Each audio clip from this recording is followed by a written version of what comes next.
He and I have to definitely debate. That's what I love.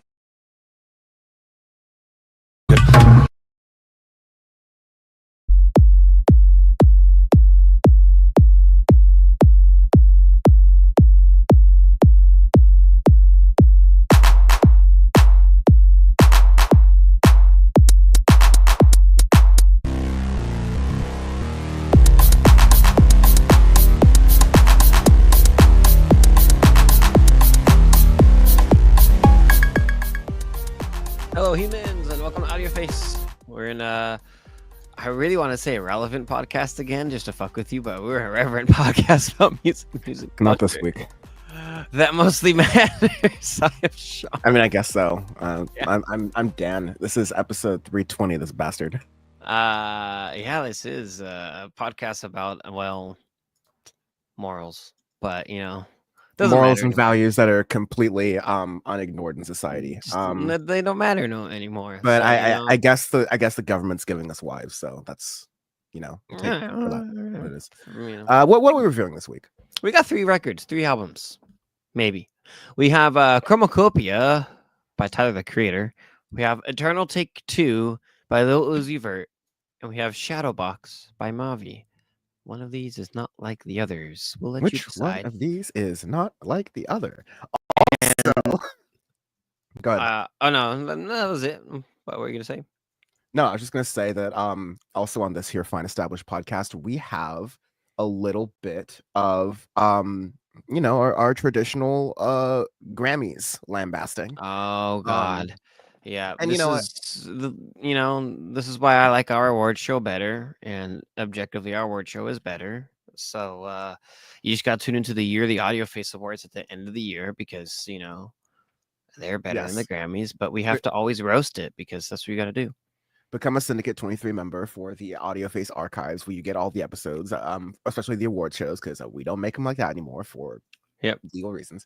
And there's honestly, it's worth remembering that the Grammys have a cutoff cycle, and so a lot of records, I forget, it's like October or something, like the end of September or something like that.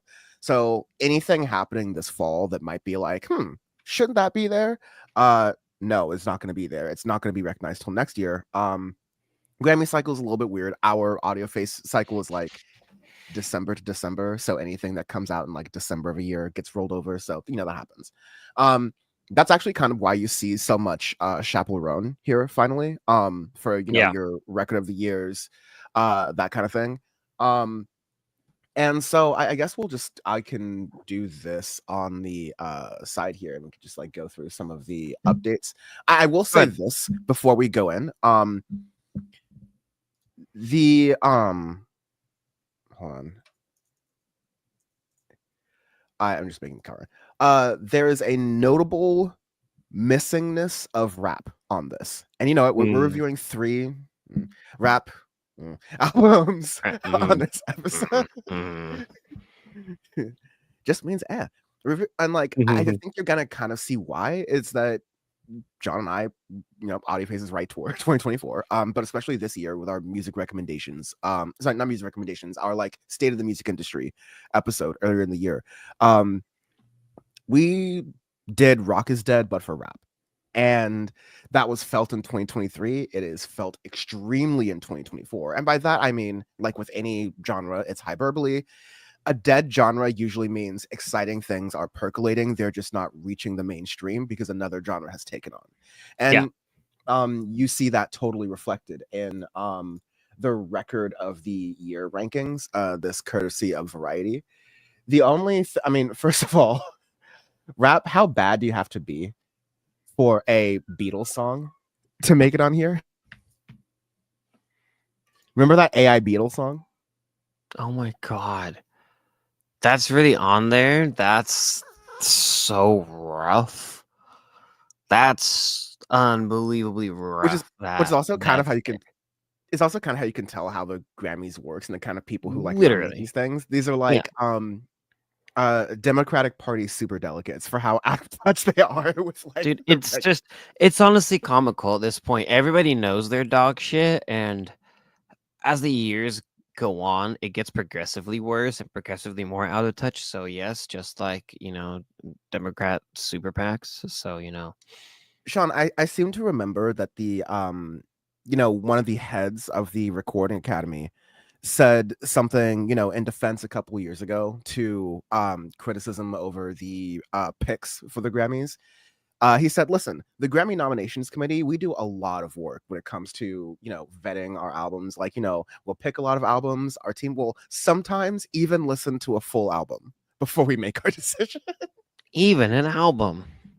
We'll even listen to an album. We will even give you the time of day. The heads of the committee for the Grammy nominations and the awards we will bless you with our time to listen to even a full album. It's like that's your only job is to listen It's the to Democrats, music. Dude, it's like that was back in 2019, I think, when that quote was done. And Dan and I, to this day, will never let that let him live that down because it's the most ridiculous statement ever. We, as a tiny little passion project that we have, do more work than the fucking Grammys do. I mean, the fact that they put this AI Beatles song as record of the year speaks volumes to their mediocrity of just terribleness.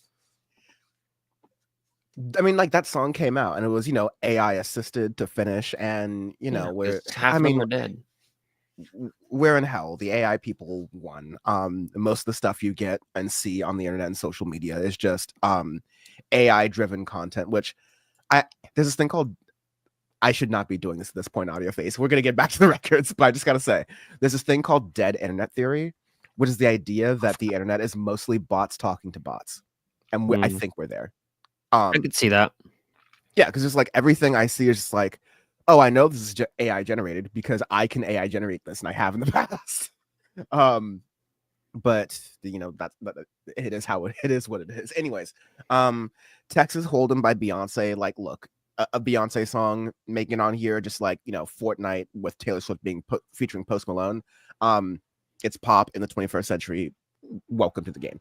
Yeah, like I said, Chappell Rowan, her album came out last year, and so it was kind of a sleeper, honestly, until earlier this year it started swimming in a lot of queer circles, and then just kind of like super blew up there. Yeah. And so Good Luck Babe going there makes sense. Birds of Feather by Billie Eilish. Makes sense. Espresso by Sabrina Carpenter. 360 by Charlie XCX. These are three of the biggest pop records by three of the biggest pop girlies of the year. Makes sense. And then Not Like Us by Kendrick Lamar. Honestly, if you're going to we know how the Grammys works in that usually there's representatives from each genre, and you'll get a Beck situation if all of the other people are fighting over each other. And so because there's basically no rap, and because I think it's not really an equivocal statement that if you're gonna put a rap song for record of the year and there's only gonna be one, it's gotta be Not Like Us. It's not the bias, it was a moment, it was a time that was literally just like stop, he's already dead, you're a sicko. Album of the year, New Blue Sun by Andre 3000, which I'm actually kind of interested. Yeah. That one's interesting. Very interesting. Yeah. You get your random, artsy pick with Jesse Volume 4 by Jacob Collier. I've not heard that. But yeah, it pretty much matches the pop stars. Cowboy Quarter with Beyonce, Short and Sweet by Sabrina Carpenter, Brat, Charlie XCX. That belongs there. Yeah, Hit Me Hard and Soft. Yeah, it's I mean, it's just the Grammys list. It's all crap. Yeah. This is just gonna be the easiest thing ever. Like, best new artist, they're gonna give it to Chappell Rowan. There's no reason anyone else shouldn't. Again, I'm gonna be like, Doichi, Ray, new. Okay, Grammy. Also, Sabrina Carpenter, new. She's been out for a long time. It's like it's like fourth album. Best dance and electronic. She's Gone, Dance On by I don't even remember this, dude.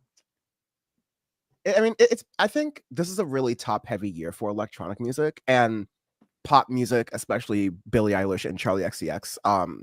Embrace electronic music, so I kind of got that itch served, right? We had a pretty good year for electronic, and I think Fortet deserves to be here. Disclosure, absolutely. Even though I The really Justice, cannot I remember mean, this. yeah, I like how they put Neverender on there. That Justice record is amazing. So Yeah. I Kate we need- Renata, a lot of people had mixed thoughts about that record. I thought it was really solid in a Kate I thought it Renata was kind of good. way. I thought Yeah. it was very good. I thought we got. I honestly thought we got some pretty good electronic this year. So Yo, they put Brat in electronic. then where's what's wait best what's pop vocal album? But then what's best pop album? Why are they like best traditional pop vocal album? Now they're just making up shit. Now they're literally just making up shit, bro. I'm just glad that they put Tank from Idols as best rock album. Thank you. Put that in there. Yeah, that's very good. Fontaine's DC also gets their dues right there.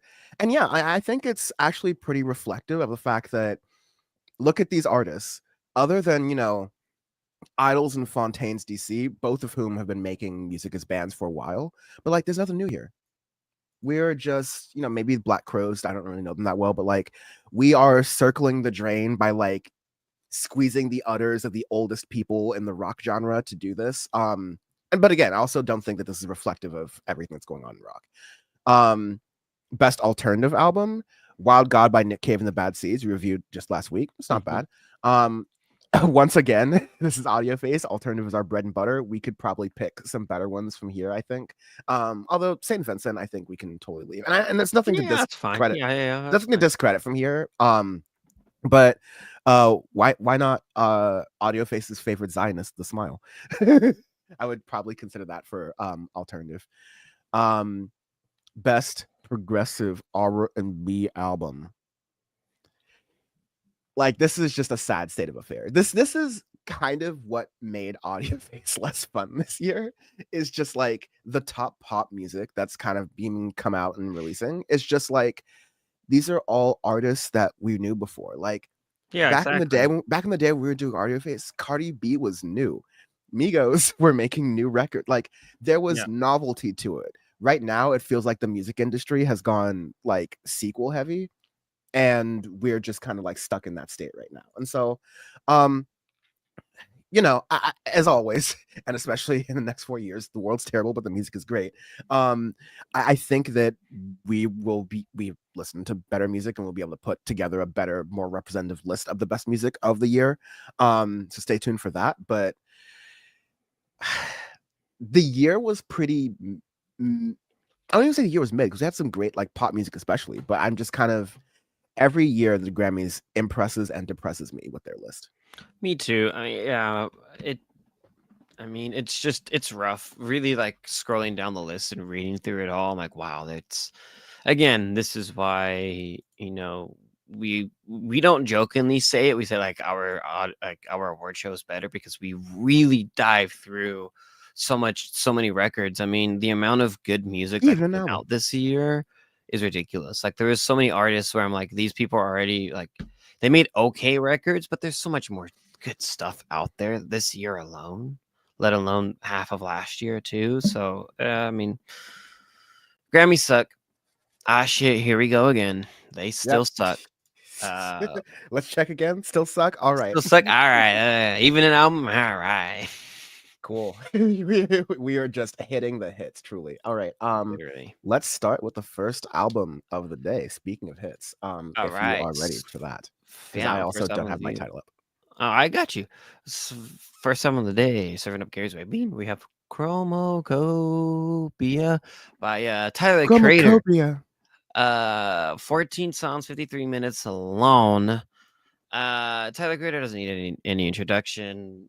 Literally no introduction. Although I will say that it's like his first record, Bastard, in 2009. Something he has said himself he regrets, which makes sense. But I think like that's hilarious. Tyler the Creator, Odd Future. These were like the rap punks kind of like of our time, especially when we were in middle and high school. It is said to be like that was just like an entire generation that happened there. And Loiter Squad, all the different stuff that came from it, Earl Sweatshirt's career, Sid the Kid's career, like all these other different things that came out of it. But no discredit to them, whose works I enjoy. I listen to Sick by Earl Sweatshirt a sickening amount. But Tyler the Creator is easily the biggest to kind of come out of this and like the one to succeed. His latest I mean, you know, it was very Comic You Get clear. Lost. Yeah, I mean, like it was very clear he was like a rap sort of person. Like when Wolf, Flower Boy, Cherry Bomb came out in the mid 2010s. Once you got Igor in 2019, such a good pivot. Yeah, we're like, okay, no, this is purely Tyler the Creator. This sounds like, you know, the same sort of sound that he's been working on for a decade at that point, but he's doing pop, he's doing neo-pop, R&B, he's doing, you know, rapping but sing-songy stuff. He's opening up his collaborative circle, and he's doing a concept record. He started, exactly. Igor was the time when he started like turning himself into versions of himself, these people. So you have Igor the character, you have the Call Me If You Get Lost character, and now we have the newest one, Chromakopia. It's a concept album. It is like we've gotten from a lot of our favorite artists who've been punching the clock for years. It's a coming of age record. This is Tyler being like, yo, I'm getting too old for this shit. I need a family. And you get some very interesting also revelations in this record as well for Tyler the Creator's history. All this to say, and super last thing before we dive in. All this to say, Tyler the Creator is a sick man. He's a pervert. He's a degenerate. I love him. He's a boogeyman. And the reason he is number one for this record, he dropped it on a Monday. He said, I need this to release on a Monday because, to paraphrase him, if I drop it on a Friday and you listen to it, that's passive listening. You're going to listen to it, you know, at the party, you're going to be on the couch, whatever, you're here in the background, it's totally fine. We've literally described albums like that. But Tyler says, if you drop it on a Monday, you got to sit with that shit. You got to listen to it on a commute. You got to listen to it at work. You got to listen to it multiple times. You've got to really like understand this record. And to finish Tyler the Creator's quote in that like Nardwuar interview, it's disrespectful to good music to release it at midnight on a Friday. That's the best thing I can say about Chromakopia, honestly. But Sean, your thoughts? I love this record a lot. I mean, on first listen, it was interesting to hear, right? You know, the pivots of Tyler the Creator. I'm not a big fan of his earlier work and stuff. I wasn't a big fan of him when he was really starting up. I know you were really on that. We had Flower Boy, which came out 2017, which we reviewed on Audioface when the first year we started the podcast. Real ones know. The album is supposed to be called Scumfuck Flower Boy. And the label was like, yeah, we can. Tyler, we're done. Tyler, we're done. It's like, we left that in Goblin. We're done now. Yeah, and I wasn't a big fan of that. When I finally understood Tyler the Creator was with Igor, that album blew me out of the water. And then Wake Me Up. Call Me When You Got Lost. I want to say Wake Me Up When I Get Lost. Call Me When You Get Lost. Wake Me Up also blew me out of the water. Right. And now with Chromakopia, I was like, what am I gonna get? I've had two kind of interesting records.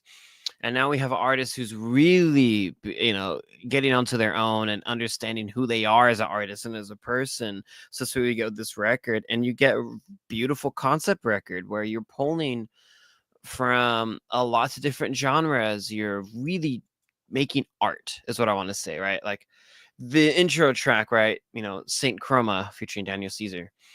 Great track, great opening with the way it is. It really sets you for it. Like in the void. What? Yeah, Plankton screaming in the void.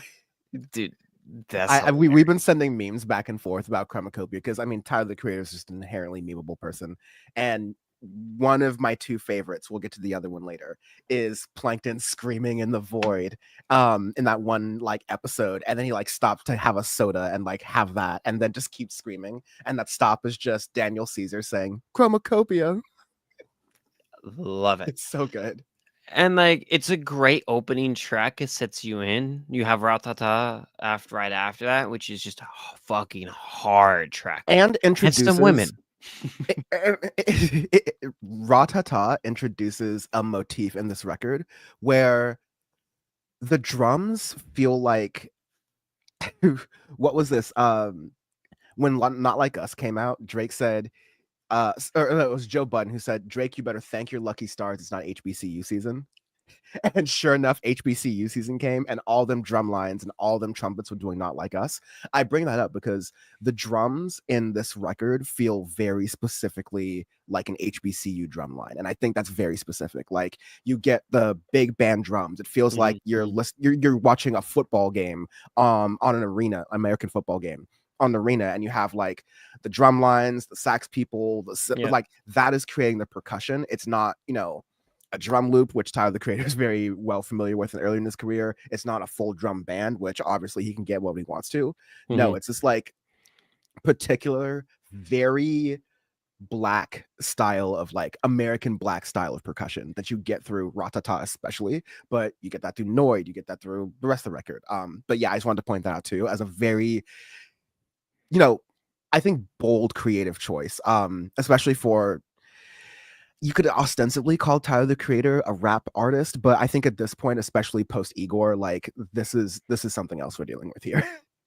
Yeah, I think it's really, I mean, not even him maturing in a way. I think he's well matured from Igor onwards, but I think it's him really just diving full gas into the art. Right, like this album just pulls so many different genres of different sounds, but makes it work. Right, like you explained, Chromakopia, right? Like the color, the visual, the aspect of what it is, and all of that, and it fits this this record, right? Like track like Noid, the third one, right? Like that's a really cool way to get into that. You have Darling I, Hey Jane, and like you get these introspectives and some really deep songs and deep lyrics in there where you're like, damn, you feel that shit in there. And for someone like Tyler to really, kind of open up and get into his feels about that, it's very interesting, and it's growing and maturing as an artist in that way, and it's really maturing your art to where you have an idea, you have a concept that you want to get through, but you have a lot of ideas that you want to have the whole concept record work, so you chuck them all in a bin. It's like you have a little salad bowl, right? You throw the dressing in there, you pop it in, shake it up, and that shit's delicious. That's kind of what you get with Chromacopia in that way. I mean, yeah, tracks like Sticky, right, with Glorilla, Sexy Red. God damn, that's so like I remember I listened to this record and I was like, the first time I like it, the second time I didn't, the third time I liked it, and like every single time I've listened to it since then, it's just like an upward trajectory of every single listen. And I love how he was extremely listen, intentional on that Monday drop, right? Because, example, we record Audioface on Sundays, right? So we originally were going to record it when it came out. Tyler said hard fuck Audioface, dude. No. We've accepted that the main people who listen to Audioface are like the most sick musicians on earth because they end up taking our advice. And definitely Tyler's like, I need people to really sit with this record, and also I fucking need Sean and Dan to shut their mouth about it for like a week or two before. No, yeah, sorry, but yeah, you were talking about like the great thing about it being released on a Monday. It's just literally what he stated was like, no, you're gonna sit in the commute and listen to this record, and that's what I did. Like I sat through traffic. It took me an hour to get to the airport, as it usually does, and like listening to this top to bottom, I was like, damn. It's like this plays great in a car. And then you really get to sit with it throughout it, right? I'm planning on talking about it that weekend, and you get to really let it marinate, right? Like the first listen, I was like, that was a lot. Second listen, I go, damn, I really like this record. And the third listen, confirmed what I enjoyed and even started to pick up more. So I love that. And again, it's, that's really an artist going about his art, right? Saying like being very intentional with drop dates and be like, hey, like, you need to listen to the full thing, right? Like what Adele said, this is a record. It plays top to bottom as a record should, right? I love it when artists do that. And, Sean and I, us esteemed music critics, Sean and I, we're used to, okay, the starting gun for us, it's Thursday at 9 p.m. So, midnight Eastern, but Thursday, 9 p.m. Starting gun goes off then. We figure out what the albums are that are like most worth talking about in Audioface way on Friday, Saturday morning-ish. And then it's a rush till Sunday evening. We review those albums, rinse, repeat. We have we've been used to this, we've been subjecting ourselves to this for like 8 years. And coming before this, we have a big music background. And so like what I'm walking up to say is that we are built a little different to be able to like fully digest an album in a day and a half. Most people can't. And so I appreciate that. And I don't mean that in a bad way. I just like, if we did, there'd be better musicians who are like #1 in the charts. But this being released on a Monday, I think gives that real deep listening experience to more people. And I really appreciate that. And I appreciate how Tyler made that decision. And also just like going back to the Raw album itself, Right. the spacing is delectable and also kind of psychotic. But like, because it's so, you get songs like Judge Judy, juxtaposed, that's the word I was looking for, with Sticky. And Sticky with Glorilla, Sexy Red, Lil Wayne, like that is a southern ass trap like banger right now. Like that is to the extent that trap and rap are anything right now, that kind of stuff is what's really popping off. And the versatility of Tyler to bring his sound and also to incorporate, what's good in rap right now, that is what you do at that high level. Even if you're going to do a concept record, you got to make some hits, you got to make some bangers, and Sticky is definitely one of those. Yeah, like the jokes of Sean going like it's getting sticky in this bitch we've already done the past couple of weeks have been really fun. Can I rip the band-aid off and talk about one of the songs near the end? Two of them, Roblox video game beats time. So just before that, Like Him. Yeah. So Tyler the Creator's story, like a lot of people, is that of an absent father. And that is, Tyler the Creator has written about this a lot. He's in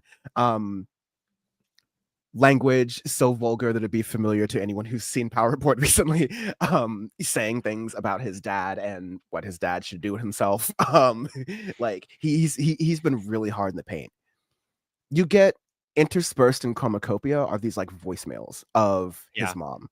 And near the end of Like Him, this powerful, belting, giving it all, truly ballad style song, you get this voicemail of Tyler's mom saying, "It's my fault. Your dad wasn't trying to not be in your life. I kept him away from you. And I own up to that. I was young. I was making mistakes. And I robbed you of a very key, crucial part of your life. I'm sorry." The next song, it's a robot video game beat. Like it's so funny where it's just like heartstrings. Holy shit! Oh wow, my whole childhood, the entire Tyler the Creator, childhood is completely blown out of the water. The character of Tyler the Creator is like exploding in front of your eyes. And then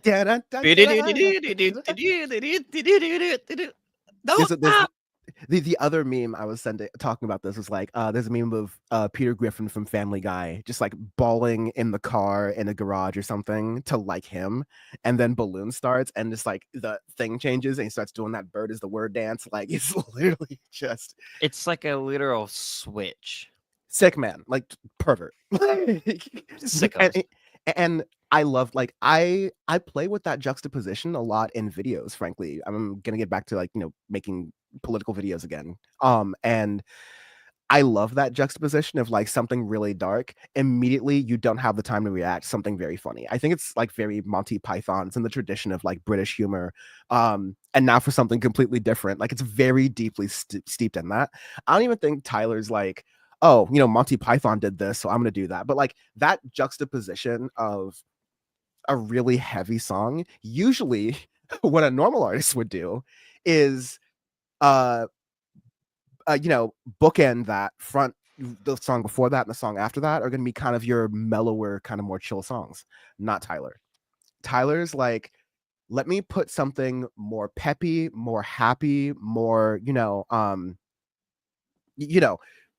whatever, right next to the penultimate. I mean, like, it is the penultimate song, Balloon is, but like, let me put it near the crux of the album, the juxtaposition. Like, this is what Chromakopia is. This is Tyler the Creator coming of age, realizing the truth about his childhood and the stories that he's told himself, and now getting ready to launch into a new thing. I've experienced sadness to that song switch. I've experienced joy to that song switch. I've experienced the best of what modern contemporary music has to offer with that song switch. Honestly, thank you, Tyler the Creator, for giving me that moment again and again and again and again and again. Yeah, this is like he said something in like Saint Chroma or Radata or Noid, like one of the beginning ones. He's like, I'm in the big three now. J. Cole, kick rocks. It's Drake, Kendrick, and Tyler the Creator. And goddamn it, he did it. I mean, yeah, J. Cole ain't got shit. Name me one. Is it Lil Uzi Vert? Is it Lil Uzi Vert? Because it's not. it's no. I can't name anyone who, I'm not really even, you can't really call Chromakopia a rap record, but Tyler the Creator started and grew his career in rap. So you got to call him that, right? But I can't name anyone who is, and again, Drake, that's our criticism. He doesn't make interesting music, right? Kendrick Lamar with Mr. Morale, it's still a rap record for sure. Unbelievably interesting, like beautiful record. Oh yeah, interesting conceptual coming of age, a rapper showing differences of what masculinity looks like and stuff we're gonna have to be explaining to men for the next 4 years plus about what masculinity really is. Yeah, I don't see anyone in this genre doing interesting music at the level that Tyler is. At the height of career success, concept records, making masks for your own, like doing hair stuff, like Tyler the Creator is Tyler the Creator. He is one of a kind. He is unique. And listen, I always like to say us South LA niggas were built super different, and Tyler the Creator is another great list in that category. Snoop Dogg, Vince Staples, Kendrick Lamar. Something in the water here. That's all I'm saying. Any last thoughts on that? Because again, it's a great record. It's definitely it's a great an album of the year contender. Yeah. Oh, absolutely. Like our award show is gonna be one of the most contested. Like album of the year alone is gonna be an insane conversation. I cannot wait for it because it's just there's loads to listen to. God damn it. And it also goes without mentioning, we usually talk about, oh, this album's top heavy, bottom heavy. No, the album just flows, dude. It's just butter. It's just butter. I'm not thinking about that at all. Like it's 14 songs. If you want to like divide it into 3 pieces, like all of those thirds work. A place for everything in its place. Like really solid. This is art right here. And so I really love it. In the chat, really fast before we do arbitrary scales, you can call me Jess says, my son is a massive friend of Tyler's. He has drawn, painted, and framed his own artwork of Tyler the Creator. Thanks for commenting, Jess, and that's really cool. Yeah, I think in that very similar way, Tyler the Creator got to like an angsty sort of like personality that works for a lot of middle and high schoolers. It's why Nirvana and When We Were Young and a lot of legal cases exist. But yeah, I think Tyler inspires art in a lot of people, and so that's like really great. Discount Seth Rogen says the whole album is super vulnerable over some amazing beats. Just the whole juxtaposition and contrast is the album. Yeah, 100% agree. And like we were saying, it's just a good album is an album you can listen to like 8 times and still find new things, and that's definitely this. So yeah, arbitrary scale. Oh Lord Jesus Christ. All right. I don't even need a list for this one. I got them off the dome. Oh, we don't need a list, bro. So we do arbitrary scales every week on Audioface because our review is our review, and giving it a letter grade or a number ranking would just detract from our actual review because we want you to listen to the whole thing. It's as disrespectful as releasing a new album at midnight on a Friday. Absolutely, on a Friday. Our favorite Zionist band. That's a good one. This week, also our arbitrary scale never makes sense because that's the entire idea.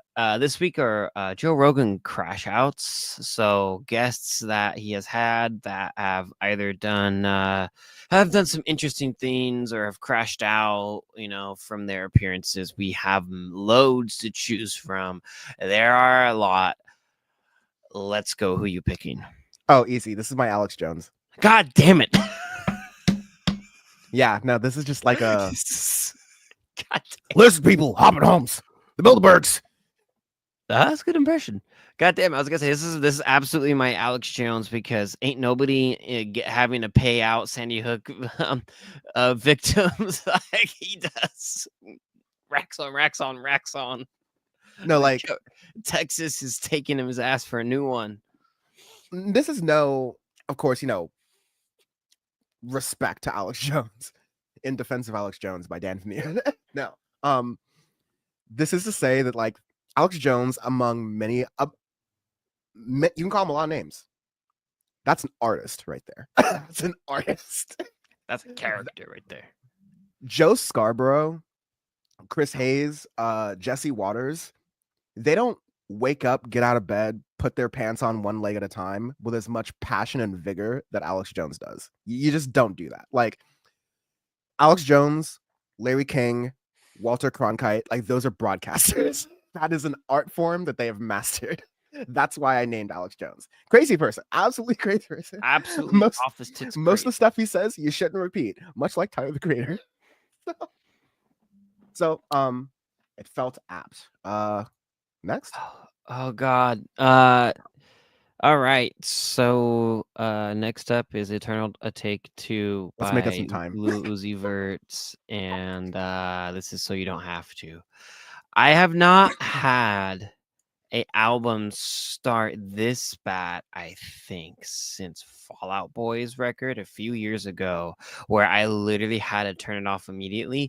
We Good is automatically nominated 1000%. Sorting Hat, Drake going Malfoy, not even touching his head, Extreme Slytherin, to the worst music on Flat Green Earth Nuked Hawaii. We got to make a new one. Yada yada and so forth. We Good. Yeah. I got 10 seconds of build up though, so it doesn't take the record. 7 seconds is still the record for the Fall Out Boy's opening track.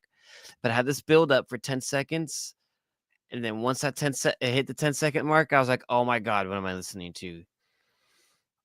The worst,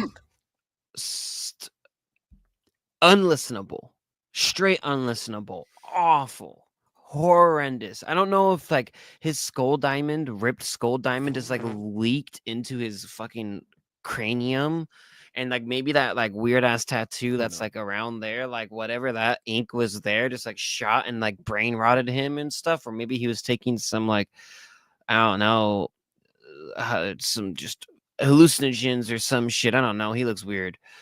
He's doing some shit. Can I and it's bad. It's so bad. Lil Uzi Vert, we've talked about EXO Tour Life. I almost called it EXO Tour Life 3 because like that's how reading works, kids. You he says angrily to his nephew. Love you guys. But Lil Uzi Vert kind of made a name for himself for being a unique artist in the trap sense. Like definitely SoundCloud for sure. Yeah, like, and he's definitely SoundCloud motivated, born, raised, and bred, but he has been willing in a number of different cases, like Pink Tape. Oh God, I can't believe we reviewed that last year. I remember that specifically, listening to that in New York, being like, I'm in this hot ass subway at Grand Central Terminal. I want to go home. I hate it here. And I'm listening to fucking Lil Uzi Vert and it's crowded. And I just want like, I literally am turning the music down so I can hear the busker in the middle of the subway station play his like violin or whatever. Like it sucked. But no, he was willing, he was willing to try interesting things, especially he's bleeding into rock music and, alternative fashion senses and styles. That have gotten him a lot of like unnecessarily homophobic sort of stuff. But yeah, let's not put aside the run that kind of was Love is Rage 2, which came out in 2017. I'm not sure if we reviewed it on Audioface. I didn't necessarily really like it, but Eternal Atake was like, I think that dropped right when the COVID lockdowns were happening. And that was just like, dude, we forget Yezersky, Futsal Shuffle. Shit, yeah, that's right. Like, Yezersky. Strawberry Peels, like Come This Way. There was so many good songs on that. Follow that up with Future and Lil Uzi Vert's Pluto Baby Pluto. Awful garbage.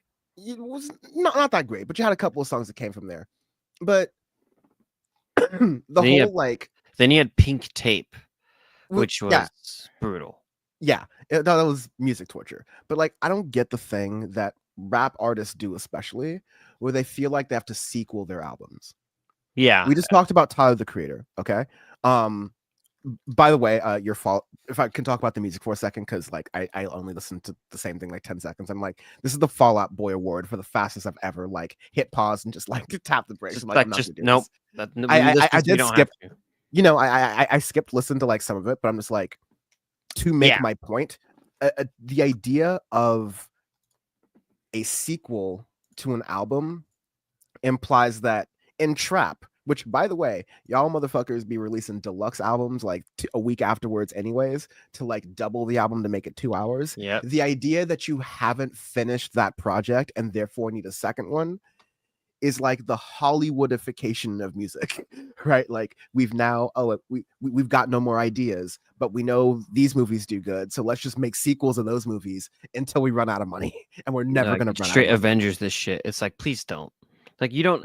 Like I Uzi is adventurous, you know, and you know, I think when he hits and they kind of like focus on it. Oh, You Better Move. I forgot. I love that track. But like when they focused on it, when he focuses and like has people to focus on, he's gotten really good workout. I don't get why. I mean, I get why, because Eternal Atake was really good, but there's nothing on here that is unique or different. If anything, it kind of just is a microcosm of the state of rap right now. There are people. We didn't mention this earlier in the episode. We talked about the Grammy results, and people were upset that I think I did mention this, but either way, people were upset that rap is not that represented as a genre. And it's like, yeah, no shit. Listen to Eternal Atake 2, and this is the state of rap. If you were there in 2017, you ain't missing much. No.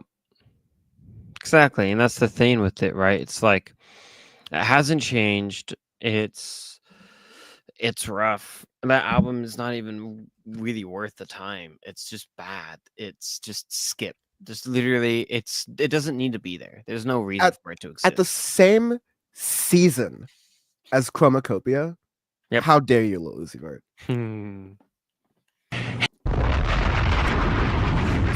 Push it back. You should have pushed it back. You should have pushed it back. It's like, what is this? Should have been released on like December 28th, so we could have just like all forgotten about it. Please, that would have made my life so much better. This is the direct inverse of the review we did. Like we're reversing gravity. We're all now like glued to the ceiling. This is a strong contender for, like you said, the worst album we reviewed this year by a country mile. This is beautifully bad. In a very mid-year, this album stands out as being truly horrendous. Arbitrary scale. We do arbitrary scales every week on this podcast because our review is our review. Honestly, so we don't have to, usually don't get even the dignity of an arbitrary scale, but just for fun, this is a Tony Hinchcliffe. Tony, that's a good one. This for me is Bert Kreischer. Absolutely. Like, what does he do? He just makes the same joke over and over again. That's it. And like is gonna die soon probably because he just makes fun of his weight and like makes it worse. Beautiful. Love it. Well, yeah, those are like the first one of just repeating the same joke is like the prerequisite for being a guest on Joe Rogan. Fair play. The transcript for the Elon Musk Joe Rogan interview, the most recent one, is so rough. don't want. It's just like it's very monosyllabic. I'll just tell you that. for so-called genius and a cage fighting commentator with a professional Googler sitting next to him. You think there'd be like more words coming out of there, but nope. That would be no, sir. Yeah. Discount says Rogan saying the Bad Chop Suey cover was foreshadowing this. That's hilarious. Yes. Also, I was seeing some conversation earlier about I wonder if the powers that be will nominate Tyler the Creator or Kendrick Lamar. Yeah, for the Grammys. Not Like Us gets the Grammy, and like Not Like Us could be that one of those situations where how do I describe? Oh yeah, the the back situation. It's like Beyonce and Rihanna and like all these big artists were up for the Grammys one year, and they all lost to Beck's Morning Phase, which is like an album so ubiquitous you could basically buy it with coffee at Starbucks. Like I swear to God, I think Starbucks was doing like a CD series, and I always saw like stacks of Morning Phase on there. So that's a good record label right there. They knew what they were doing. But everyone was like, Beck, who? The Scientologist? What? And what could happen is because it's the only rap song on there, all of the rap people or rap adjacent people and the guilty white people will do the one of the like 3 good Drake lines, so I know he didn't write it. Kendrick just opened his mouth, someone hand him a Grammy right now. I think he could make it with that. But anyways, yeah, Eternal Atake, don't waste your ear time. Next album. Like literally, I would rather you listen to Pod Save America than Eternal Atake 2. All right, next album review of the day, 7 Up Gears. We've been we have Shadowbox by Mavi, 14 songs, 33 minutes long. So a little shorter record on this one than the other 2. And so we had did we review Let the Sun Talk? I think I don't think we did. I don't think so. Yeah, because I know this is his 3rd record. Oh, that's more than title shows. Well, well, who knows? This is the interesting world of streaming. But anyways, yeah, I overall do like title more, and I guess I do see some EPs here, but I wouldn't. Well, I guess it could be an EP. Yeah, yeah, these even an album. What is an album? Yeah. Anyways, this project is again. This came out in August, so we're definitely a little bit super late to the punch here. It's November. But this is firmly in the universe tradition of that Earl Sweatshirt kind of scaring the hose, slightly drumless, like aimless, like hookless. Like, does this man have a therapist type ass music? And I love it. This is definitely one of those. It's like, hey, hand me the aux. I want to play some Shadowbox, and you're just like, this car is silent. Like you're on a long drive somewhere, right? And it's just like, hey, bro, give me the aux. He's like, oh, what you gonna play? You just play this, and 20,000 Leagues starts, and it's just like 33 minutes and 31 seconds of straight like therapy. Just like you, just no words, and just be like, everybody's silent. That's but in a good way. I mean, yeah, you can have that sometimes. I remember doing that on a road trip with my old roommates, and we listened to the Black Country New Road debut. Oh, that's a good one. That's a good one. Oh, for a road trip in scenery, dude. Oh, it's perfect. There have been a couple times where I've just like nailed moments for listening to music. Moments. Honestly, when we had the God Week where Kendrick Lamar's Mr. Morale, the smiles light for attracting attention. I think there's like a 3rd album. I think unfortunately there's a Drake album somewhere in there. But like all of those hit on my like England trip. And so I was like on a scooter on one of the drunk scooters in London, whatever they call them, like periwinkle or whatever the fuck. Something British sounding. Okay, super sidebar. Grubhub. It's called Just Eat. That's hilarious. Actually, it's called Just Eat everywhere else.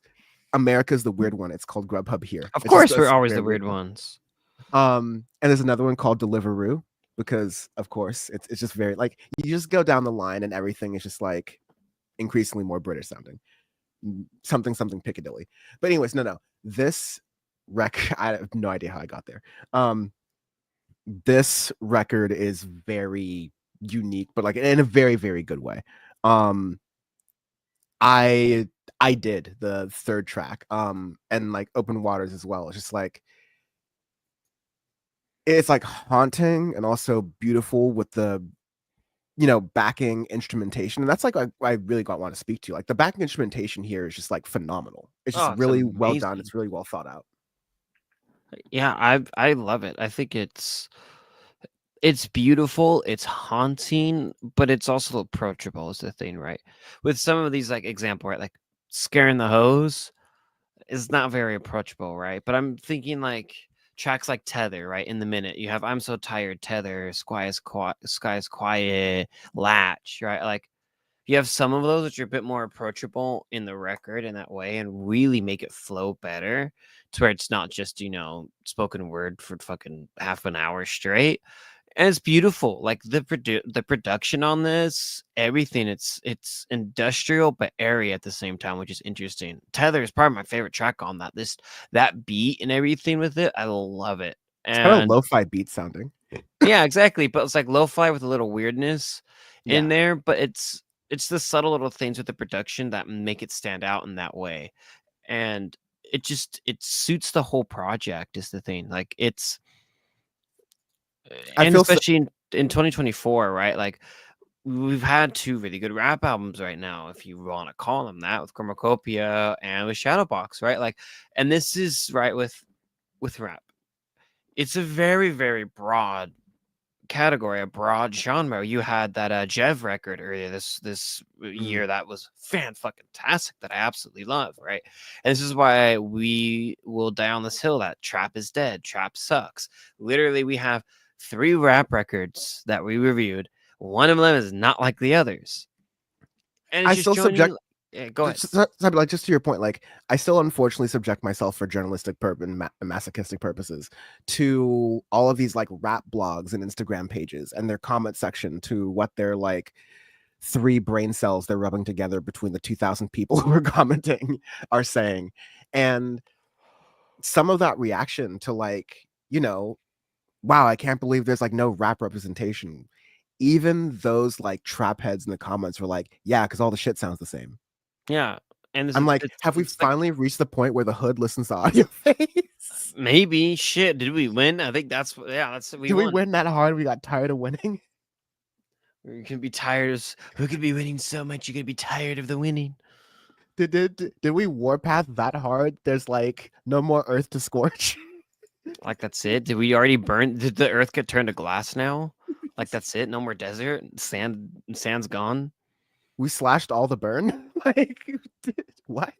Yeah, but yeah, what you were saying is that like it was a point I wanted to make too. Albums like this, show the variety and broad scope of what rap is, because rap is also kind of bled into pop and neo-pop music, much like electronic especially has this year, right? You have Taylor Swift doing spoken word like type stuff now. You could like call a cousin of rap almost, although it burns my lips to say it. Like it shows the broadness of the genre, and it also makes stuff like Lil Uzi Vert's album Eternal Atake 2 stand out in a bad way. It's like, this is really generic. This is really unimaginative. Whereas you have, from Mavi on one side to Jev on the other side, and Tyler the Creator somewhere in the middle representing the mainstream. And you know what? Beef aside, We Don't Trust You by Future and Metro Boomin, while kind of, stale sounding, relatively speaking, that was a good effort. Metro Boomin is a producer who has ventured outside of trap music to use that as inspiration. And even when it comes back to trap music, you get interesting things because of that. And so I was just like, I don't know, everyone else needs to step up. Absolutely, and that's kind of what my point was you have these two beautiful records that are out and a couple others that came out this year, and it's like, dude, there's so much more you can do. There's so much more untapped potential. I mean, look at Big Fish Theory, right? Like that record alone of just electronic music in with rap is something that I wish was explored more, right? And like with Shadowbox, you get some really interesting sounds and whatnot, which sound good in 2024 that make it, interesting and really good for the listener throughout the whole record, where you're not bored.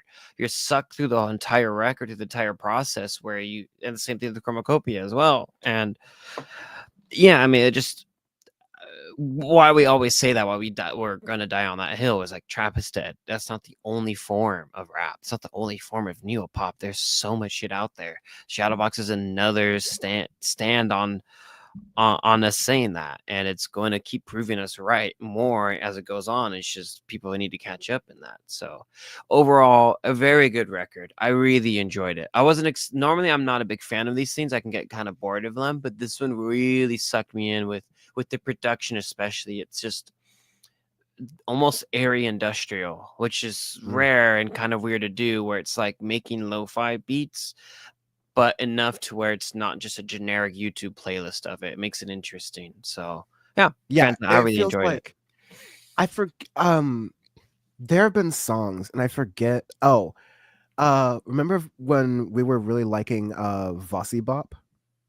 Oh yeah. One thing we liked was that if you listen really closely, like one of the drums was like, I think all the drums actually were just like reversed basically. So it almost made a sucking noise instead of like a pounding noise. Yeah. And we were just like, those little things are kind of like littered throughout this entire album. And so it's almost like production wise, it's like one of those Doom lyrics where it's like, spit so many verses sometimes his jaw twitches. One thing this party could use is more booze.